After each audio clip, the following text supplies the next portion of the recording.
Stock మార్కెట్లకు crude oil దడ పుట్టిస్తోంది. America, Iran మధ్య ఉద్రిక్తతలు పెరగడం, రూపాయి మారకం విలువ ఆల్ టైం కనిష్టానికి పతనం కావడం మన మార్కెట్ల సెంటిమెంట్ను బలహీనపరిచింది. దీంతో వరుసగా 4వ రోజు మన సూచీలు నష్టాలను నమోదు చేశాయి. సెన్సెక్స్ సైకలాజికల్ ఫిగర్ 75,000 దిగువకు పడిపోయింది. ఓవరాల్గా చూస్తే ఇవాళ సెన్సెక్స్ 1456, నిఫ్టీ 436 నష్టంతో ఇవాల్టి ట్రేడింగ్ను ముగించాయి.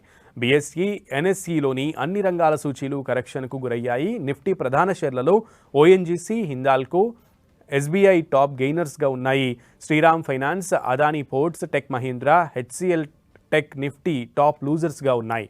ఇక ఇరాన్ పంపిన శాంతి ప్రతిపాదనలను ట్రంప్ తిరస్కరించడంతో మిడిల్ ఈస్ట్లో మళ్లీ యుద్ధమేఘాలు కమ్ముకున్నాయనే భయం ఇన్వెస్టర్లలో మొదలైంది. దీనికి తోడు బ్రెంట్ క్రూడ్ బ్యారెల్ ధర $105 క్రాస్ చేసింది.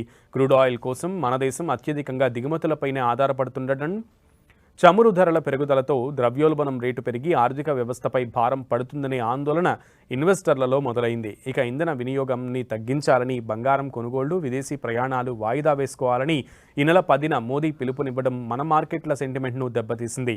ఇవాళ ఐటీ షేర్లు భారీ అమ్మకాల ఒత్తిడికి లోనయ్యాయి. నిఫ్టీ సూచీ దాదాపు 4% కరెక్షన్కు గురైంది.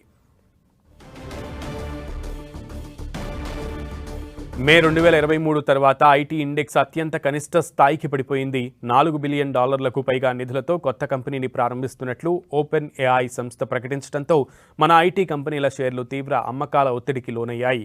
ఇక నిఫ్టీ డెరివేటివ్ వీక్లీ ఎక్స్పైరీ ఇవాళ ముగియడంతో సూచీలు అమ్మకాల ఒత్తిడికి లోనయ్యాయి.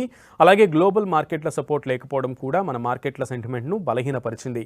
ఇక ప్రభుత్వం డాలర్ నిల్వలను కాపాడుకోవడానికి కఠిన చర్యలు తీసుకునే అవకాశం ఉందన్న సంకేతం ఇన్వెస్టర్లను కలవరపెడుతోంది. దేశీయ మార్కెట్ నుంచి విదేశీ సంస్థాగత ఇన్వెస్టర్లు వేగంగా నిధులను ఉపసంహరించుకోవడంతో మన మార్కెట్ల పతనానికి కారణమయ్యాయి.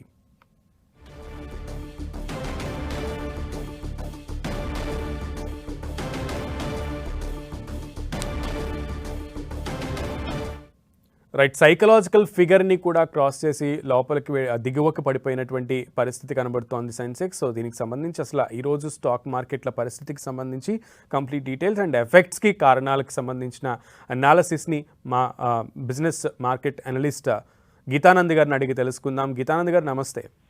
నమస్తే. సో ఈరోజు పరిస్థితిని చూస్తుంటే సైకలాజికల్ ఫిగర్కి కూడా డౌన్ఫాల్, ఇంకా దానికంటే కిందకి దిగిపోయినటువంటి పరిస్థితి ఉంది సూచీలు. సో ఏం చెప్తారు, ప్రధానంగా రీజన్స్ ఏంటి? సో ఈ రోజు మార్కెట్ల పతనం వెనక చాలా రీజన్స్ ఉన్నాయి. అందులో ప్రధానంగా చెప్పాల్సింది క్రూడ్ ఆయిల్ ప్రైస్లు ఈ రోజు దాదాపు 2.4% కూడా పెరిగి $106.75 బ్యారెల్ ధర చేరడం కూడా మన మార్కెట్ మీద నెగటివ్ ఇంపాక్ట్ చూపించిందని చెప్పొచ్చు. దీంతో ద్రవ్యోల్బణం పెరిగేటువంటి అవకాశం అన్నటువంటి అంచనాలు ఎక్కువగా ఉన్నాయి. ఇది ఆర్థిక వ్యవస్థను దెబ్బతీసేటువంటి అవకాశం ఉండటంతో మార్కెట్ పతనాన్ని చూసాయి. అలాగే యుఎస్, ఇరాన్ మధ్య ఉన్నటువంటి టెన్షన్స్ ఇంకా కూడా తగ్గకపోవడం, అవి పెరిగే సూచనలు కనబడడంతో మార్కెట్లు పతనమయ్యాయి. ఇందాక మీరు చెప్పినట్టుగా sharp selling in IT share. So A open AI ఎప్పుడైతే $4 బిలియన్ తో కొత్త ఆర్గనైజేషన్ బిల్డ్ చేస్తున్న న్యూస్ ఇచ్చిందో ఐటీ కంపెనీస్ లో భారీగా సెల్ ఆఫ్ చూసాము. అలాగే పిఎం ఏవైతే ప్రధానమంత్రి గారు మొన్న హైదరాబాద్ లో మాట్లాడుతున్నటువంటి స్టేట్మెంట్ బంగారు అలాగే నగల స్టాక్స్ మీద, రియల్ ఎస్టేట్ స్టాక్స్ మీద తీవ్ర ప్రభావం చూపించే.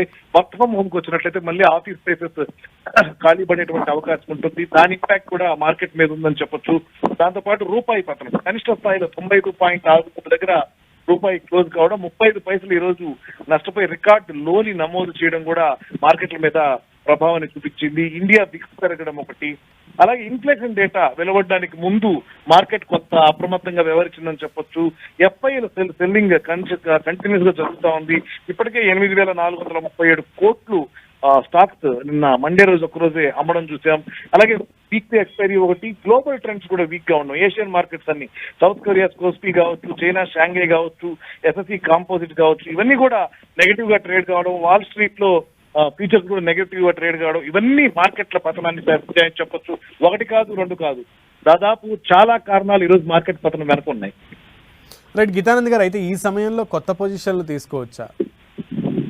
సో వీలైనంత వరకు ఇటువంటి సమయంలో కొత్త పొజిషన్స్ కి సానుకూలమైనటువంటి పరిస్థితి కాదనే చెప్పాలి. అయితే మరి 23,400 స్థాయి నుంచి కూడా ఇంకా పతనం అయితే మనకి 23,800 స్థాయి దగ్గర మద్దతు లభించవచ్చు. ఆ మద్దతును నిలబెట్టుకుని 24,000 స్థాయిని మళ్ళీ టచ్ చేసేటువంటి అవకాశం ఉంటుంది. దీన్ని బేస్ చేసుకుని ట్రేడ్ పొజిషన్స్ ని సెట్ చేసుకోవచ్చు. సో ఈ సిచ్యువేషన్లో కొత్తగా ఇన్వెస్ట్ చేయాలనుకునే వాళ్ళు ఎటువంటి జాగ్రత్తలు తీసుకోవాలి? Is it a good time or bad time? ఒక రకంగా చెప్పాలి అంటే ఇది మంచి ఆపర్చునిటీ. ఎప్పుడైనా సరే మార్కెట్ పతనం అవుతున్నప్పుడు కొనుగోళ్లకి మొగ్గు చూపడం మంచిది. కాకపోతే ఉద్రిక్తతలు ఎక్కువగా ఉండడం వల్ల వోలటాలిటీ ఎక్కువగా ఉంది మార్కెట్ లో. సో సడన్ గా మీ పోర్ట్ఫోలియో పెరిగినట్టు ఉంటుంది, సడన్ గా భారీగా పడ్డట్టు ఉంటుంది.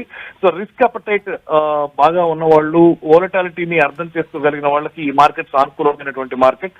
మిగతా వాళ్ళు కొద్ది రోజులు వెయిట్ చేస్తే మంచిది. ఓకే గీతానంద్ గారు, thank you so much for your analysis.